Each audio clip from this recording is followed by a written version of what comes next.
咁我哋今日就分享下幾樣住喺新加坡。大家好，我係 April 90後生活投資頻道，我是大夫。我大夫。咁我哋喺新加坡就生活咗5年啦，差唔多。冇錯啦。咁其實我哋都有一啲生活嘅小貼士，即係喺新加坡生活嘅小貼士，想分享俾大家嘅。係啦，咁雖然話新加坡其實都係一個幾安全嘅國家啦，又冇天災係咪先？又冇地震，又冇颱風。咁但係咧，其實生活新加坡都係幾樣嘢要注意嘅，我覺得。特別係可能你啱嚟新加坡就唔知道呢幾樣嘢啦。咁你今日就想分享下幾樣咧，我哋覺得住喺新加坡比較需要注意嘅嘢啦。冇錯，咁雖然話新加坡賺錢咧，新幣就好好賺啦，係咪？但係其實呢啲嘢咧，可能會影響到你究竟想唔想嚟新加坡住。係啦。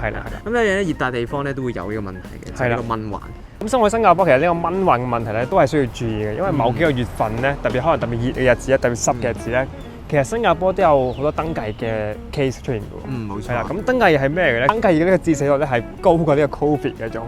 咁大家真係要小心，如果政府同你講咧，即係嗰段時間係有蚊患一啲比較嚴重嘅時間咧，咁真係要好小心保護自己，唔好俾蚊咬到啊。冇錯，咁其實新加坡蚊患都真係幾嚴重嘅，通常成年咧都有好多個月咧都有呢個問題嘅。同埋新加坡有啲網站咧就話俾你聽咧，其實邊一個地區嘅蚊患比較嚴重啊，要記得小心啲，記得清理積水啊，甚至乎係噴蚊怕水嘅，即係好似我而家就咁企喺度嘅時候咧，你見到其實周圍都係綠色植物啦，係咪？我已經俾蚊咬㗎啦，見到大家。係啦，所以咧真係，如果你喺新加坡生活嘅時候咧，你要出去玩啲戶外活動，或者去動物園啊，或者去 East Coast 嘅時候，真係小心啲，真係一定要噴呢個蚊怕水啊，或者貼呢個蚊貼啊，或者着長衫長褲啊，咁你先好去玩嘅。如果你係一個野蚊嘅體質嘅話咧，真係好大鑊嘅。係啦，特別係如果當你真係唔小心中咗呢個登革熱咧，其實真係比死更難受，係咪講？冇錯。一嚟你可能要入醫院啦，你哋仲要承受佢嘅痛楚，其實都幾辛苦嘅。冇錯。第二個都係關於個天氣嘅。咁啱先講咗因為濕嘅天氣啦，都帶來一啲蚊患啦。咁其實新加坡天氣都算我都係幾濕嘅，都接近香港嘅濕度嘅。咁通常咧起碼70幾80% 以上嘅濕度啦，其實都你感受到個濕氣嘅，係啦。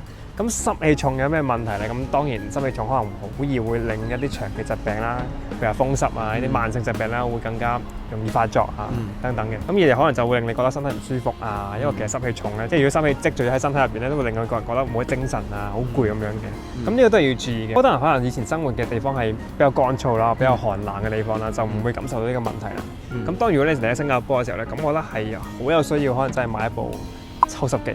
係啦，有時可能落完雨啊嘅時候咧，其實新加坡空氣真係好濕嘅，係啦，你真係會覺得好唔舒服嘅。其實都係嘅。如果你講到新加坡嘅天氣嘅話，佢熱加上濕咧，真係有陣時都覺得好難受嘅。特別係非常熱嘅時候，之前都去過呢個杜拜啦。咁其實杜拜咧就有少少唔同嘅同新加坡。新加坡咧就熱濕，杜拜咧就熱乾嘅，係啦。咁其實兩邊都係非常之辛苦嘅。但係如果你講到呼吸嘅話咧，我覺得濕熱咧係比較辛苦，特別係女仔啦，可能化完妝咧，如果空氣太濕咧，可能你個妝又好易會溶㗎，或者係唔上妝，呢啲問題都會出現嘅，都係要注意呢個問題咯。好啦，咁第三樣要注意嘅事項咧就係呢個霧霾啦。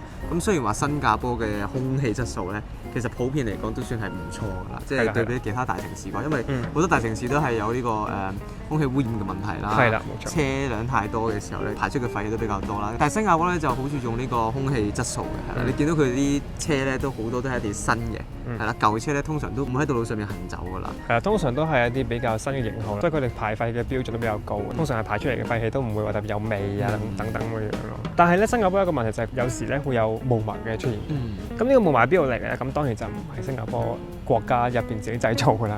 咁通常都係其實周邊嘅東南亞國家，譬如話泰國啊、柬埔寨啊、印尼啊等等嘅地方咧，可能有啲季節佢哋會燒山嘅，係啊，咁或者燒一啲植物嘅。嗰邊污染咗個空氣就會慢慢咁飄過嚟新加坡，咁令到新加坡其實都會有呢個霧霾嘅問題嘅。冇錯，其實一起霧霾嘅時候咧，基本上個能見度都非常之差嘅。係啦，同埋如果你啱嚟到新加坡嘅時候，你係會唔知道點解無啦啦會有啲咁污濁嘅空氣出現嘅咧？你通常嗰段時間咧都係唔會開窗，出街都最好戴個口罩咯。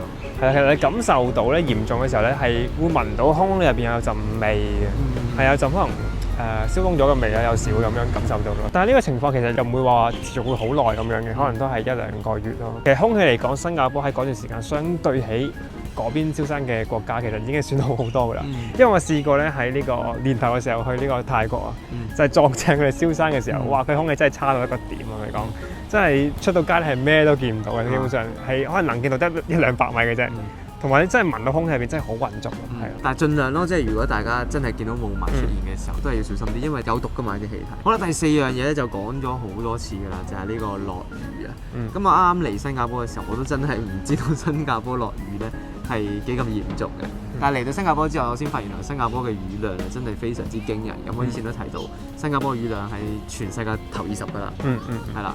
咁所以如果你嚟到新加坡嘅時候咧，真係唔好俾佢嘅落雨或者佢嘅雨量嚇親嘅，真係非常之誇張。基本上係可以每一日都落雨嘅。